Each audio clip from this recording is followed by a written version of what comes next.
வணக்கம். உண்மையான உறவுகளே. எஸ்பிஓல இன்னைக்கு நிறைய விஷயங்கள் சொல்லியிருக்காங்க. இன்னும் விளக்கமா நம்ம பார்க்கலாம் வாங்க. அதுக்கு முன்னாடி உண்மை உறக்கச்சொல் சேனலை சப்ஸ்கிரைப் பண்ணாதவங்க சப்ஸ்கிரைப் பண்ணிக்கோங்க. மைக்ரோ டாஸ்க் ஒர்க்கர்ஸ் உங்களுக்கான அப்டேஷன் தான் இது. நீங்க ஏற்கனவே மைக்ரோ டாஸ்க் ஒர்க் பண்ணியிருப்பீங்க. யாரெல்லாம் Facebookல பண்ணியிருந்தீங்களோ அதுல நிறைய நபர்கள் மைக்ரோ டாஸ்க் ஒர்க்கை பண்ணும்போது அந்த போஸ்ட்டை அப்லோட் பண்ணும்போது நிறைய மிஸ்டேக்ஸ். அதுல அதிகபட்சம் என்ன ஆகுச்சுன்னா இந்த ஃப்ரெண்ட்ஸ் பப்ளிக் இது தெரியாமலேயே நிறைய நபர்கள் பண்ணியிருக்கீங்க. இதுல அதிகபட்சமான காரணம் என்னன்னா பப்ளிக் அக்கௌண்ட்டா இருந்தாலுமே நம்ம போஸ்ட் போடுறது ஆட்டோமேட்டிக்கா ஃப்ரெண்ட்ஸ்ல தான் இருக்கும். அதை நம்ம பப்ளிக்ல மாத்திருக்கணும். அதை நீங்க மாத்தாம விட்டதுனால இப்போ நிறைய நபர்களுடைய ஐடிஸ்ல அந்த மைக்ரோ டாஸ்க் ஒர்க்கருக்கு டெபிட் அமௌண்ட் நிறைய நபர்களுக்கு ஆகிட்டு இருக்கு. ஸோ இது இப்படியே போனா எல்லா நபர்களுக்குமே வேலெட்ல ஜீரோல தான் வந்து நிக்குங்கிற காரணத்துக்காக இப்போ அடுத்தது நாளைக்கு ஒரு உறுதியான தகவல் கொடுப்பேன்னு சொல்லியிருக்காங்க. ஆனா இனிமே யாருக்கும் எந்தவித அமௌண்ட் ரிஜெக்ட் ஆகாதுன்னு சொல்லியிருக்காங்க. இப்படி எஸ்பிஓ டாஸ்க் கொடுக்குற எல்லாத்துலயுமே நிறைய மிஸ்டேக்ஸ் நம்ம பண்ணும்போது எஸ்பிஓக்கு எந்தவித பெனிஃபிட் இல்லை. இதை ஒரு சைடா சொல்றேன்னு தப்பா எடுத்துக்காதீங்க.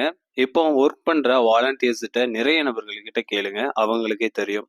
இந்த விதத்தினால நீங்க ஃப்ரெண்ட்ஸ்ல வைக்கும்போது ஒரே ஒரு நபருக்கு தான் ஷோ ஆகும்.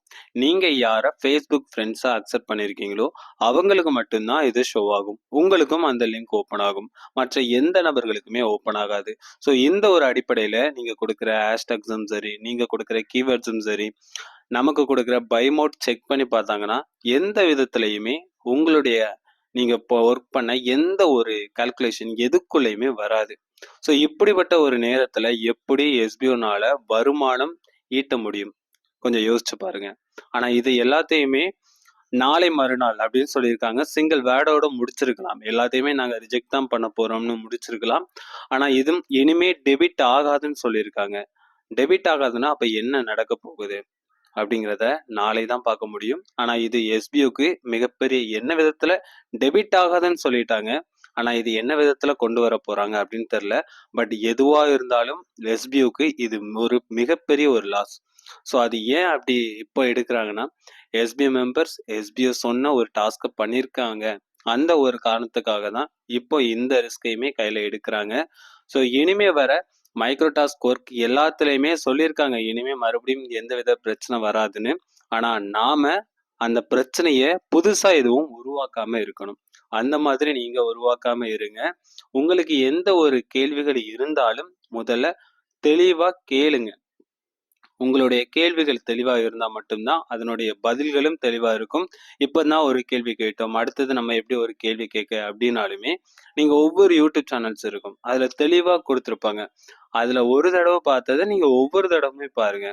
ஒவ்வொரு தடவும் ஒவ்வொரு வாரமும் உங்களுக்கான டாஸ்க் சேஞ்ச் ஆகுதா இல்லையாங்கிறத அதை வாசிச்சு பாருங்க. இதெல்லாம் ரொம்பவே முக்கியம். இனிமே இந்த மாதிரி பிரச்சனைகள் நடக்கும்போது எஸ்பிஓல இதுக்கு முன்னாடி நம்ம பல பிரச்சனைகளை தாண்டி வந்தாச்சு. இப்போ நமக்கு நல்லது நடக்கிற நேரத்துல உங்களுடைய ஐடி சஸ்பெண்ட்ல இருந்துச்சுன்னா இவ்வளவு காலமும் நீங்க போராடி பொறுமையா இருந்தது வீணாதான் போகும். ஸோ இனிமே மைக்ரோடாஸ்க் ஒர்க்கர்ஸ், கண்டென்ட் ரைட்டர், இன்ஃப்ளூயன்சர் நீங்க 3 பேருமே ரொம்பவே கவனமா இருக்கணும். ஸோ இந்த மிஸ்டேக்ஸ் என்னைக்குமே பண்ணாதீங்க. இன்னைக்கு நம்மளால எஸ்பிஓக்கு ஒரு மிகப்பெரிய ஒரு லாஸ் அப்படிங்கிற ஒரு இடத்துல தான் நிக்கணும்னு நான் சொல்லுவேன். ஏன்னா அவ்வளவு பெரிய ஒரு பிரச்சனைகள். இதனால அடுத்த அப்டேஷன் கொண்டு போக முடியாம என்ன பண்ணலாம்னு யோசிச்சு வாலண்டியர்ஸை கிரியேட் பண்ணி அந்த வாலண்டியர்ஸை வச்சு ஒர்க் பண்ணும்போது இவ்வளவு பிரச்சனை நடந்திருக்கு. ஸோ இனிமே எந்த வித மிஸ்டேக்ஸ் பண்ணாம நாம கரெக்டா இருப்போம். இனிமே மைக்ரோடாஸ்க் ஒர்க்கர்ஸ்க்கு ஆல்ரெடி இருக்கிற அமௌண்ட் என்ன ஆக போகுங்கிறத அடுத்த தகவலா நாளை நமக்கு உறுதிப்படுத்துவோம்னு சொல்லியிருக்காங்க.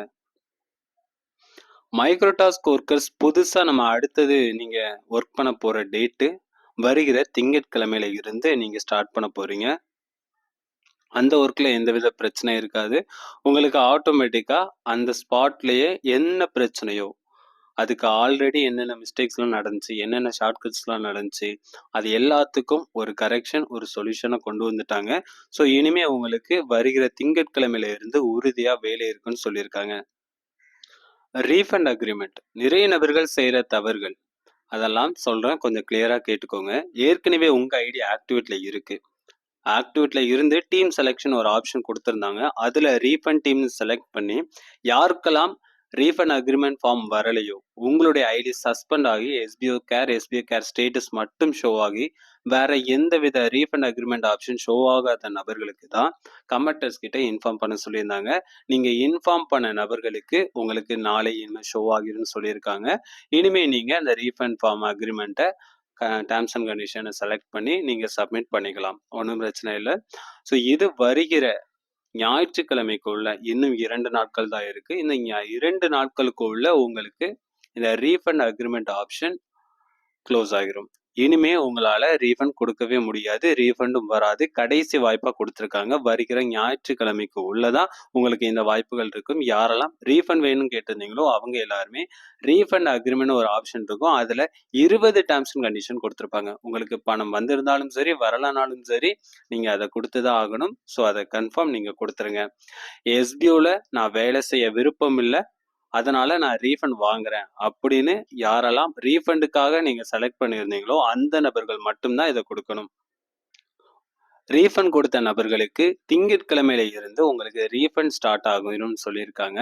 உங்களுக்கான டைமிங் டியூரேஷன் உங்களுக்கு அதில் ஷோ ஆகிரும்னு சொல்லியிருக்காங்க. இது நிறைய நபர்கள் நாங்கள் பணம் கட்டியிருந்தோம், இவங்களுக்காக நாங்கள் பணம் கட்டியிருந்தோம், இவங்களுடைய அமௌண்ட் வந்திருந்தா நாங்கள் எப்படி தெரிஞ்சுக்கிறது, இந்த மாதிரி நிறைய கேள்விகள் கேட்டுக்கிட்டு இருந்தீங்க. உங்களுக்கான நல்ல வாய்ப்பு.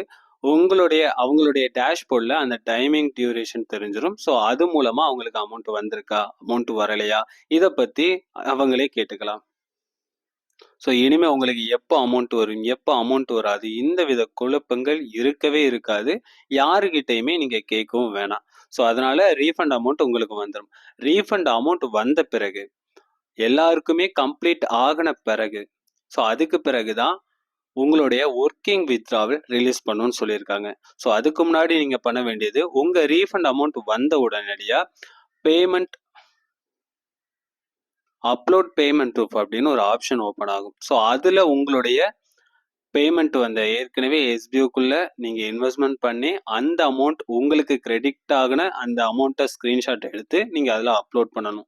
ஸோ அப்படி நீங்க அப்லோட் பண்ணியிருந்தால் உங்களுக்கு இந்த ரீஃபண்ட் யாருக்கெல்லாம் போகணுமோ அவங்களுக்கெல்லாம் கம்ப்ளீட் ஆகின பிறகு உங்களுக்கு இந்த ஒர்க்கிங் வித்ட்ராவல் வரும். புரிஞ்சதா? ஸோ இன்னும் நியூ ஜாயினிங், நியூ வித்ட்ராவல் அடுத்த வாரத்துல இருந்து ஸ்டார்ட் பண்ணணும்னு சொல்லியிருக்காங்க. இந்த நாட்கள் முன்ன பின்ன இருக்கலாம், ஆனா அடுத்த வாரத்துக்குள்ள உறுதியா இருக்கும். நியூ ஜாயினிங்கோட பிளான் வருகிற ஞாயிற்றுக்கிழமை சொல்லுவோன்னு சொல்லியிருக்காங்க. நியூ ஜாயினிங் ஆரம்பிக்கிறது 26ஆம் தேதி, வருகிற 26ஆம் தேதி புதன்கிழமை சொல்லியிருக்காங்க. இதுக்குள்ள எப்ப வேணாலும் நியூ ஜாயினிங் ஸ்டார்ட் ஆகலாம். நியூ ஜாயினிங்க்கு என்ன குவாலிஃபிகேஷன் இருக்கணும், என்ன மாதிரி இருக்கணும், இதை பத்தி நான் தெளிவான விளக்கம் அடுத்த வீடியோவில் கொடுக்குறேன். நியூ வித்ட்ராவலும் அடுத்த வாரத்துல இருந்து ஸ்டார்ட் ஆகிரும்னு சொல்லியிருக்காங்க.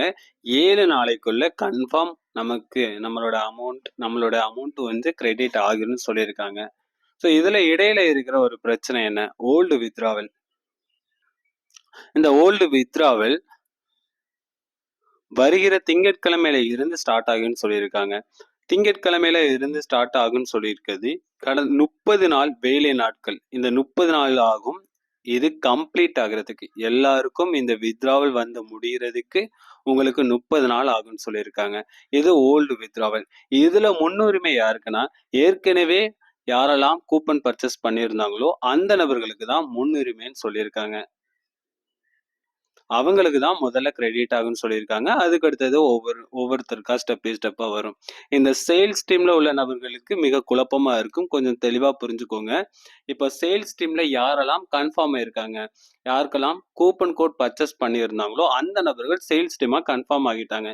இப்போ சேல்ஸ் டீம் கொஸ்டின் மார்க்ல இருக்க நபர்கள் இன்னும் யாரெல்லாம் பர்ச்சேஸ் பண்ணாம இருக்கீங்களோ அந்த நபர்கள் தான். ஸோ உங்களுக்கு நியூ ஜாயினிங் எப்போ அந்த பிளானிங்லாம் வருதோ அந்த பிளான் படி நீங்க அதை அப்கிரேட் பண்ணீங்கன்னா உங்க ஐடியை நீங்க அப்கிரேட் பண்ணணும். நியூ ஜாயினிங் ஒரு இடையில வருது. ஸோ அந்த நியூ ஜாயினிங்க்கு என்ன டேர்ம்ஸ் அண்ட் கண்டிஷன் கொடுத்து என்ன ஒரு இன்வெஸ்ட்மெண்ட் பண்ண சொல்றாங்களோ அது 6000 இருந்து 8000 ரூபாய் அந்த மாதிரி சொல்றாங்க. அதிகபட்சம் 10,000 ரூபாய்க்கு உள்ளனே நீங்க தயாராகிக்கோங்க. ஒரு சின்ன ஒரு எக்ஸாம்பிள் தான் சொல்றேன், இது கன்ஃபர்மேஷன் கிடையாது, சின்ன ஒரு இன்ஃபர்மேஷன் அவ்வளவுதான். ஸோ இதுக்குள்ள உங்களுக்கு அந்த அமௌண்ட் வரும். ஓகேவா? ஸோ இதை நீங்க அப்கிரேட் பண்றீங்க. உங்களுடைய ஓல்ட் ஐடியவே நீங்க அப்கிரேட் பண்றீங்கன்னா ஓகே. நீங்க சேல்ஸ் டீமா மாறிக்கலாம். அப்படி நீங்க சேல்ஸ் டீமா மாற மாட்டேன் அப்படின்னு சொல்றீங்கன்னா, நீங்க அந்த இடத்துல எந்தவித அந்த டெர்ம்ஸ் அண்ட் கண்டிஷன் படி நீங்க செய்யலன்னா, உங்களுடைய ஐடி சேல்ஸ் டீம்ல இருந்து ஆட்டோமேட்டிக்கா ப்ரமோஷன் டீமுக்கு கன்வெர்ட் ஆகுதுன்னு சொல்லியிருக்காங்க. நீங்க பர்ச்சேஸ் பண்ற டைம் உங்களுக்கு நியூ பிளான் கண்டிஷன் வந்ததுல இருந்து ஒரு 7 நாட்கள் சொல்லியிருக்காங்க.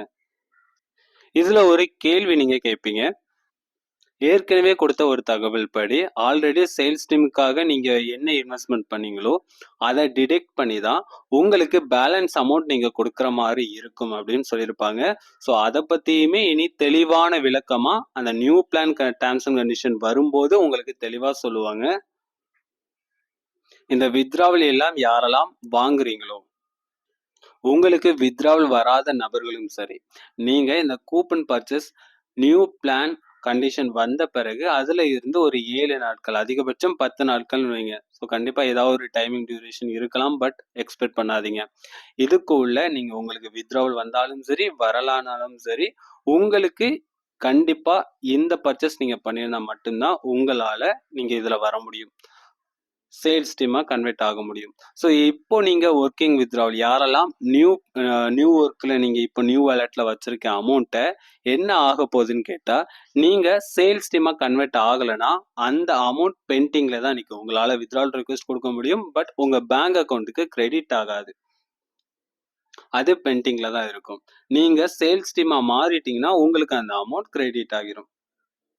ஓல்டு வித்ட்ராவல் வர்றதுக்குள்ள நியூ வித்ட்ராவல் சேல்ஸ் டீமா இருக்கிற நபர்களுக்கு வந்துரும். ஸோ இந்த சேல்ஸ் டீம்ல இருக்கிற நபர்கள் சொல்றேன். யாருக்கெல்லாம் வித்ட்ராவல் வருதோ அவங்க எல்லாருமே ஒரு 2000 ரூபாய்க்கு ஒரு கிட் பர்ச்சேஸ் பண்ணணும்னு சொல்லியிருந்தாங்க. அதை பத்தி இன்னும் தெளிவான விளக்கமா கொடுப்பேன்னு சொல்லியிருந்தாங்க. இதுல ஒரு கேள்விகள் இருந்தது. ஸோ ஏற்கனவே இந்த கூப்பன் பர்ச்சேஸ் சேல்ஸ் டீம் பண்ணியிருக்காங்க. அவங்க எல்லாரும் பண்ணணுமா கேட்டா கண்டிப்பா நீங்க பண்ண வேணாம்னு சொல்லியிருக்காங்க. யாரெல்லாம் இன்னும் பர்ச்சேஸ் பண்ணாம இருக்கிறாங்களோ அவங்களுக்கு இந்த கண்டிஷன் கண்டிப்பா அக்செப்ட் ஆகும். ஸோ நீங்க எல்லாரும்